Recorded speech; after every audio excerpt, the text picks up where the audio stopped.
انہوں نے زمین کا لانگیٹیوڈ اور زمین کا لیٹیٹیوڈ، لانگیٹیوڈ یعنی کہ لمبائی کے لحاظ سے جو زمین کا رقبہ ہے، لیٹیٹیوڈ یعنی کہ زمین کا چوڑائی کے لحاظ سے جو رقبہ ہے اس کو معلوم کرنے کے لحاظ سے اپنا کانسیپٹ پیش کیا تھا۔ اسی طریقے سے ہی calculated the circumference and diameter of earth, زمین کا سرکمفیرنس اور زمین کا ڈائمیٹر۔ دیکھیں فرض کر لیجیے زمین ہے، اب اگر میں زمین کی گولائی کے لحاظ سے لینتھ معلوم کرتا ہوں، یہ جو آپ کو جو سرکولر سرفیس ہے اس کی اگر میں پوری کی پوری لینتھ کی بات کرتا ہوں تو یہ جو لینتھ ہوتی ہے کروڈ لینتھ، اس کو کہتے ہیں سرکمفیرنس۔ تو انہوں نے اتنی بڑی زمین کا سرکمفیرنس بتایا تھا، اور سرکمفیرنس کا فارمولا آپ جانتے ہیں، سی برابر ہوتا ہے 2 پائے اور آر، آر مینس زمین کا ریڈیس، زمین کے ریڈیس کو پائی سے ملٹیپلائی کریں، 2 سے ملٹیپلائی کریں تو جو ٹوٹل میجرمنٹ آتی ہے وہ کیا بن جاتا ہے، زمین کا سرکمفیرنس۔ زمین کا سرکمفیرنس آپ جانتے ہیں تقریباً 40,000 کلومیٹر ہے، زمین کا جو سرکمفیرنس ہے کتنا ہے، تقریباً 40,000 کلومیٹر۔ اتنی بڑی پیمائش کے لحاظ سے انہوں نے بتایا، انہوں نے کیلکولیٹ کیا تھا زمین کا سرکمفیرنس۔ اور زمین کا جو ڈائمیٹر ہے، ڈائمیٹر کیا مطلب ہے، دیکھیں اگر فرض کریں میں زمین کی ایج پر یہاں پر ایک پوائنٹ لوں اور ایک لائن ڈرا کروں اور اپوزٹ سائڈ پر بالکل سینٹر سے گزارتے ہوئے ایک لائن ڈرا کروں اور اپوزٹ سائڈ پر ایک پوائنٹ لے کے اس کو جوائن کر دوں، تو یہ جو کہلائے گا، یہ کہلاتا ہے ڈائمیٹر، یعنی کہ double of the radius. Radius کو ڈبل کر دے تو کیا بن جائے گا، ڈائمیٹر۔ زمین کا جو ڈائمیٹر ہے وہ تقریباً کتنا ہے، تقریباً 13,000 کلومیٹر اس کا سائز زمین کے ڈائمیٹر کا۔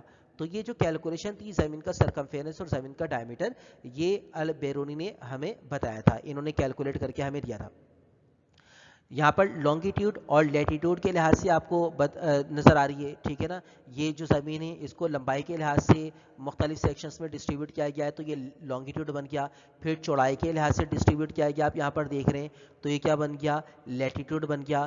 پھر اسی طریقے سے جب ہم ٹائم کی تقسیم کرتے ہیں، آپ جانتے ہیں دوپہر 12 بجے سے پہلے کا وقت اے ایم کہلاتا ہے، دوپہر 12 بجے سے لے کر رات کے 12 بجے تک کا جو ٹائم ڈیوریشن ہے اس کو ہم پی ایم کہتے ہیں۔ تو یہ اے ایم اور پی ایم، اینٹی میریڈین اور پوسٹ میریڈین، یہ جو تقسیم تھی، میریڈین جو لائن ہوتی ہے یہ آپ کو یہاں پر لکھی ہوئی نظر بھی آ رہی ہے، جس کو میں نے سرکل کر دیا، ٹھیک ہے نا۔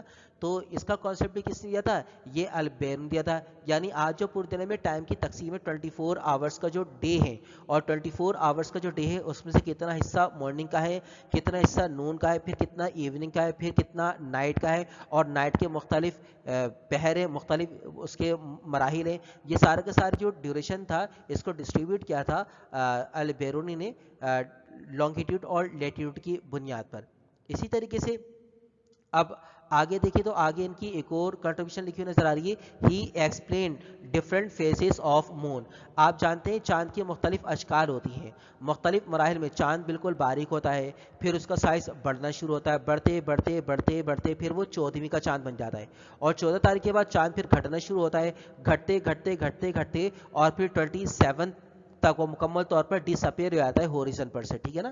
تو مختلف جو چاند کی اشکال ہوتی ہیں، چاند کا بڑھنا، چاند کا گھٹنا، اس کے حوالے سے بھی البیرونی نے آپ کو اس کا مختلف پورا کا پورا ٹائم ڈیوریشن اور پیریوڈک وے اس کا کلیئر کیا تھا۔ یہاں پر آپ کو ڈائیگرام نظر آ رہی ہے، اس ڈائیگرام میں چاند کے مختلف اشکال نظر آ رہی ہیں، چاند مکمل ہوگا تو پھر وہ کس طرح سے ہوگا، چاند کا اگر جزوی طور پر اگر چاند شائن کر رہا ہوگا اور باقی حصہ اس کا شیڈو کی صورت میں ہوگا تو وہ کس طرح ہوگا، یہاں پر آپ کو نظر آ رہا ہے۔